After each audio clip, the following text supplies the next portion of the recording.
இன்றைக்கி இன்னொரு easy and சிம்பிளான சமையல் வீடியோ தான் பார்க்க போகிறோம். வாங்க பார்க்கலாம். இட்லி, தோசை, ஆப்பம் இந்த மாதிரி எல்லாத்துக்குமே சூப்பராக செட் ஆகக்கூடிய ராஜ்மா கிரேவி எப்படி செய்யறதா பார்க்க போகிறோம்.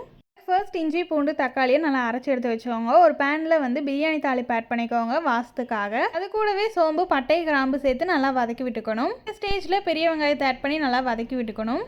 பெரிய வெங்காயம் ஓரளவுக்கு வதங்கினதும் நம்ம அரைச்சி வச்சுருந்த பேஸ்ட்டை ஆட் பண்ணிக்கணும். தக்காளி நல்லா பச்சை வாசனை போனதும் மஞ்சத்தூள், தேவையான அளவு காரத்துக்கு மிளகாய் தூள் ஆட் பண்ணிக்கோங்க. கூடவே கொஞ்சமாக கரம் மசாலா சேர்த்துக்கோங்க. டேஸ்ட் ரொம்பவே நல்லாயிருக்கும்.